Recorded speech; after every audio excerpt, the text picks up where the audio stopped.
2차 열심히 하셔야 되는 건 다 아시죠? 네. 매년 보면 그 1차가 모자라가지고 2차는 아주 좋은 점수 받고도 그 합격이 안 되시는 분들이 뭐 간혹 계십니다. 그래서 일단은 당분간 열심히 하셔야 되고, 2차 과목 중에서는 공법이 좀 어려운 과목이죠. 그 중개사법은 좀 상대적으로 내용도 적고, 그다음에 내용도 익숙하기 때문에 그 공부하기 좀 수월한데, 공법은 일단 양이 굉장히 많아요. 공법이 좀 어려운 이유가 첫 번째로 양이 많다는 게 첫 번째 특징이고, 두 번째로는 내용이 보면 다 생소한 내용들을 공부를 합니다. 내용이 생소하니까 아무래도 이해하기가 어렵겠죠. 그래서 양은 많고 내용은 생소하고, 그래서 공부하기 좀 상당히 벅찬 과목인데, 일단 내용이 생소한 거는 수업을 열심히 들으셔야 된다.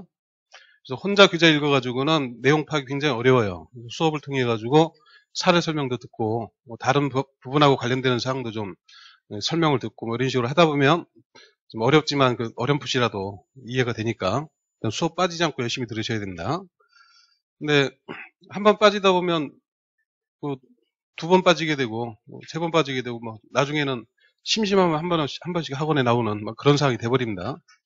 그래서 한 번 빠지면요, 그 교재가 엄청 두껍죠. 한 700페이지 되는데, 그거를 8주에 걸쳐서 나가니까 대략 한 8, 90페이지 진도가 나가게 되는데, 한 번 빠지면 그거를 혼자 공부하셔야 돼요. 그 많은 거를 혼자 하려면 굉장히 힘드니까, 가능한 한 수업 빠지지 않고 열심히 나오시고, 그 다음에 양이 많아서 어려운 거는 양을 많이 줄여서 공부를 해야 됩니다. 시험 공부에 있어서는 양을 줄여서 공부하는 게 가장 중요한 전략인데, 비유적으로 설명을 드리면 공부할 게 100개가 있어요. 근데 100개를 다 공부하려고 그러면 사람의 시간적으로도 제한이 있고 능력에도 한계가 있기 때문에 이거를 다 완벽하게 소화할 수가 없고 20% 정도 수준으로 이해를 하고 기억을 하게 됩니다. 그리고 이 상태에서 문제를 풀면 극단적으로 설명을 해서 20점 나와요. 20점이 공부를 전혀 안 한 분이 1번부터 5번 중에서 아무거나 하나 골라가지고 왔다 갔다 찍으면 안 돼. 한 번으로 몰아서 딱 찍으면 20점 나온다. 근데 그걸 왔다 갔다 막 찍으면 심지어 5점도 나오고 합니다. 40개를 찍어가지고 2개 맞춰요. 그래서 나름대로 공부를 하긴 했지만 효과가 거의 없는 겁니다. 이렇게 공부가 되면 문제를 풀 때 객관식 문제니까 다음 중 틀린 것, 다음 중 옳은 것, 이런 문제가 나오죠. 지문이 오지선대형이니까 1번부터 그 5번까지 이렇게 구성이 되고, 오지선대형 문제는 개별 지문으로 보면 다 OX죠. 1번 지문 읽고 이 지문이 맞다 틀리다를 판단을 해야 됩니다. 근데 공부를 안 한 게 없어요. 다 공부했기 때문에 이 내용 중에 이 지문들이 나왔기 때문에 1번 지문을 보면 어디서 보긴 본 겁니다. 그런데 확실하게 이해한 것도 아니고 정확하게 기억한 게 아니기 때문에 이 지문이 맞는지 틀린지 판단이 안 돼요. 그래서 1번부터 들고 고민하다가 2번 지문을 다시 읽었어. 근데 이것도 긴가민가 하고 3번도 긴가민가 하고 4번도 그렇고 5번도 그렇고 1번부터 5번까지 다 어디서 본 겁니다. 근데 확실하게 아는 게 없기 때문에 답을 찾을 수가 없어요. 그래서 그냥 결국 고민하다가 아무거나 찍는 겁니다.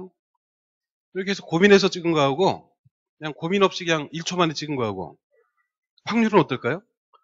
아무 차이가 없어요. 그냥 1초 만에 찍을 거를 괜히 그냥 2, 3분 고민하다 찍었다 이거밖에 없습니다. 그러니까 공부를 해도 효과가 전혀 없으니까 이렇게 하시면 안 되고, 이거를 대폭 줄여야 돼요. 한 20개 정도로 확 줄여서 이거를 100% 수준으로 확실하게 공부를 해야 됩니다.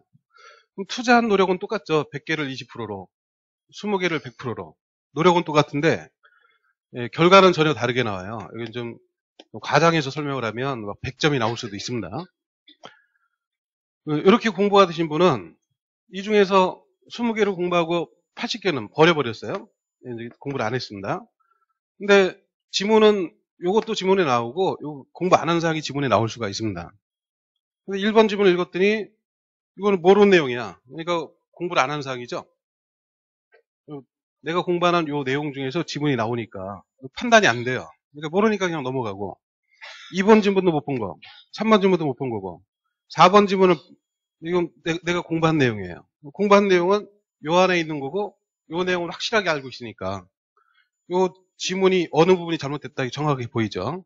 공부할 때 분명히 2년으로 이렇게 공부한 내용인데 지문에 보니까 3년을 밖에 써 있어. 그러면 다른 건 몰라도 요거는 틀렸다는 걸 알 수가 있죠. 답이 되는 그 사항을 정확히 판단을 해야만 답을 찾는 거지. 답이 되는 건 모르고 나머지 뭐 다 봐봐야 답을 찾을 수가 없잖아요. 그러니까 양은 줄이고 그거를 확실하게 공부하게끔 공부가 돼야 됩니다. 그래서 이런 식으로 공부가 되면 적은 노력으로도 오히려 점수가 잘 나올 수가 있는데 양을 막 벌려서 공부하면 공부할 때는 힘들고 결과는 오히려 안 좋게 됩니다. 근데 이제 공부를 하시다 보면 이상하게 자료 욕심이 생겨요. 그래서 이런저런 자료들을 자꾸 모으게 되는데 막 인터넷 뒤져서 다운받기도 하고 남들이 보던 자료도 내 복사해서 보기도 하고 심지어 뭐 누가 다른 분이 노트를 한 건데 그 노트를 복사해서 내가 봐요. 내가 쓴 게 아니라서 이게 눈에 잘 안 들어옵니다. 그래서 막 그런 식으로 이제 모으다 보니까 자료만 그냥 사과박스로 몇 박스가 막 쌓여요.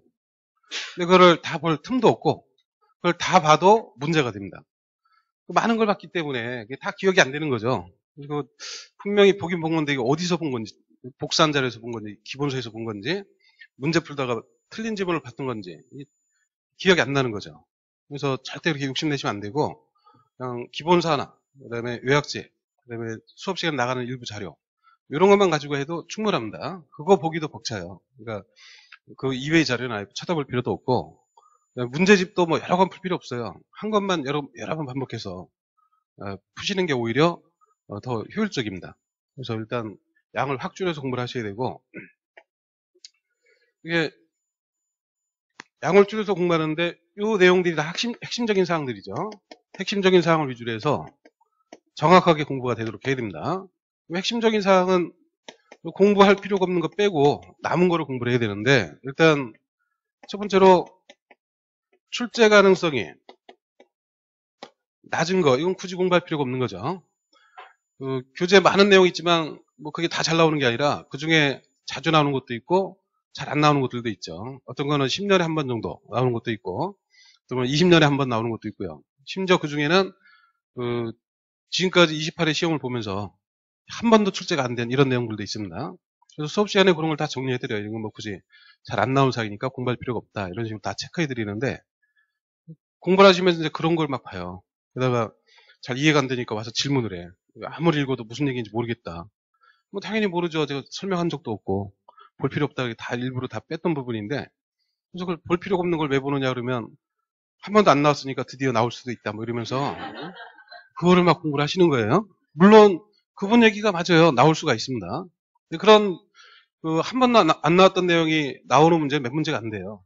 40문제 중에서 한두 문제. 그리고 그런 게 시험은 난이도가 상위 난이도, 중간 난이도, 하위 난이도가 있는데 한 번도 안 나왔던 내용이 새로 나왔다. 이 상위 난이도 문제예요. 근데 상위 난이도 문제가 많이 나오면 어떡하지?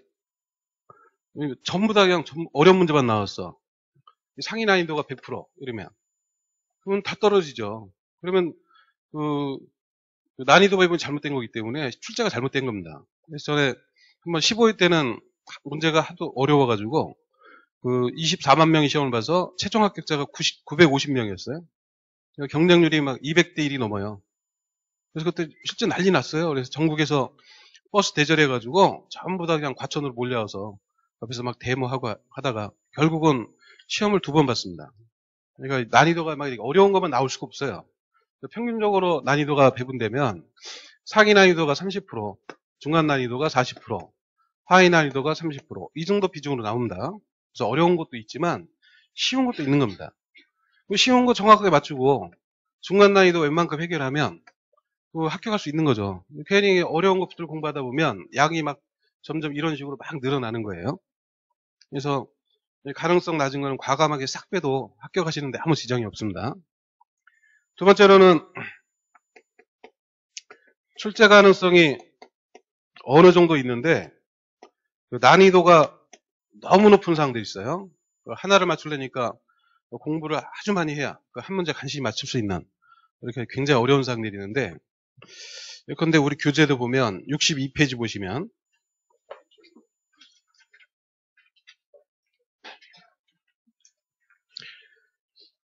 용도 지역에서의 행위 제한이라는 게 있고요.